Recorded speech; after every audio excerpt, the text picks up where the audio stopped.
बेसावत असेल तर त्या सामंत राज्यच नव्हे तर सेनापती प्रधान यानेही राजाला दूर करून बळकळाची उदाहरणे इतिहासात कालाच्या सुरुवातीपासून आहेत.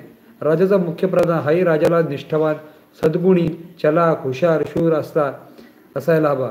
मुख्यतः तो दूरदर्शी, शत्रूचे डावपेच जाणणारा हवा.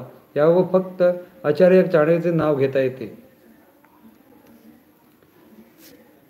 श्रीरामांची राजनीती. श्रीरामांच्या लंके विजयानंतर रामाने लक्ष्मणाला केला उपदेश हीच रामांची राजनीती. सुग्रीवाला समजावायला पाठवताना बिभीषणानं रामाला सामील झाला. रामांना सामील झाले. त्यावेळी व रावण वधानंतर वेळोवेळी श्रीरामांनी जो उपदेश केला ती रामनीती. जननी जन्मभूमी विश्व स्वर्गदापी गयसी. रावण वधानंतर लक्ष्मण रामाला म्हणतो की रावण इथेच राहू, या भरताला अयोध्येत राज्य करू दे. यावर रामाने सांगितले. हा प्रसिद्ध श्लोक आहे. अग्निपुराण या नीतीवर 3 अध्याय 237, 238, 229 पुष्कळ काही सांगतात. अग्निपुराण अनेक वेळा पुनरावृत्ती झालेली दिसते किंवा एकच ज्ञान 2 व्यक्तींना भिन्न काळात आपल्या शिष्यास सांगितलेले असेल. तसेच इथे सांगितल्यामुळे द्विरक्ती झालेली दिसते. श्रीराम सांगतात धन मिळवावे, त्याची वृद्धीही करावी, पण विनियोगाच्या वेळी ते सत्कार्यासाठीच वापरावे. तुकाराम महाराज म्हणतात, जोडून या धन उत्तम व्यवहारे उदास विचारे वेचकरी. यातील उत्तम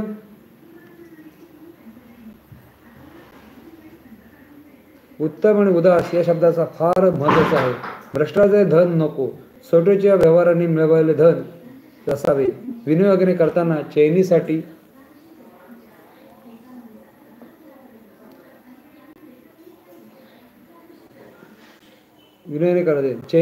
ऐशारवाणी नाही तर आपले कर्तव्य जाणून त्यासाठी आपला अर्थ तीर्थे अपेक्षित आहे. खूप चांगले माहिती मिळते याच्यात. जरूर सगळ्यांकडे शेअर करा, लाईक करा, सबस्क्राईब करा, बेल आयकॉन दाबा. प्लेलिस्टला जाऊन इतरही व्हिडिओ बघा अग्निपुराणावरच्या, तुम्हाला नक्कीच उपयोग पडतील. पुढे वाचू. शास्त्रज्ञान हे 6 गुणांनी युक्त असते. बुद्धी, ऐकणे, ग्रहण करणे, धारण करणे, अर्थविज्ञान, वितर्क, युक्तायुक्त विचार, अपोह, तत्वज्ञान हे 6 गुण होत. संपत्तीचे 16 गुण आहेत. धृती, दक्षता, प्रगल्भता, धारणशीलता, उत्साह, प्रवचनशक्ती, दृढता, प्रभाव, शुचिता, मैत्री, त्याग, सत्य, कृतज्ञता, कुल, शील, दम. राजाने षड्रूपापासून दूर राहावे. राजाने 4 विद्या आत्मसात कराव्यात. शिक्षा, आत्मविद्या, तर्कविद्या, 3 वेद, वार्ता, कृषी वाणिज्य, पशुपालन आणि दंडनीती. यावर विद्वानांच नेहमी चर्चा करावी. हिंसा, कठोर वचने, कटू वचने यांचा त्याग करावा. मधुरवाणी, दयाशीलता, सदाचार, धर्माचे रक्षण, दुर्बलाचे व सत्पुरुषांचे रक्षण या सत्पत्रीदान आपल्यामध्ये वाढवावे.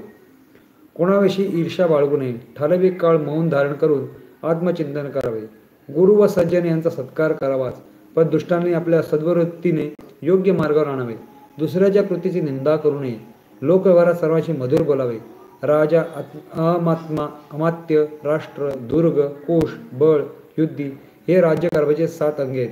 ही 7ही अंगे दोषरहित, बलशाली, योग्य देखभाल घेतलेली संपन्न असावी. यातील एकही अंग दुर्लक्षित, क्षीण, बलहीन झाल्यास राष्ट्राचे नुकसान होते. राजाने गुणवान व्यक्तीचा संग्रह करावा. राजा हा उत्तम वक्ता, प्रगल्भ, स्मृतिमान, उग्र, बलवान, वश करून घेणारा, दंडनीतिज्ञ, निपुण, कृतविद्या, स्वग्रह, समर्थ, संधिविग्रह, तत्ववित्ता, देशकाल जाणणारा, अवगुणापासून दूर राहणारा, दात्याचा उपदेश मानणारा, गुणानुग्राही, मितभाषी असा असावा. राजाचे दुर्ग असावे. त्याचे 5 प्रकार आहेत. जलमय, पर्वतमय, वृक्षमय, अरण्य, धान्वन्य, वाळवंटातील. राजाने लक्ष्मी, कुबेर आदीचे पूजन करावे. राजाने सज्जनाशी मैत्री ठेवावी. राजाच्या वागण्यात काही चूक होत असल्यास त्याचे मित्र, ज्येष्ठ नाते इतकेच नव्हे तर वृद्ध सेवक व मंत्र्यांना राजास समजावावे. शेती, व्यापार, जलमार्ग, पर्वत, दुर्ग, सेतू, कुंजर, बंधन, हत्ती पकडण्याचा जागा, खाणी, वनातील वृक्ष, वनस्पती यांना अष्टवर्ग म्हणले आहे. राजाने याचे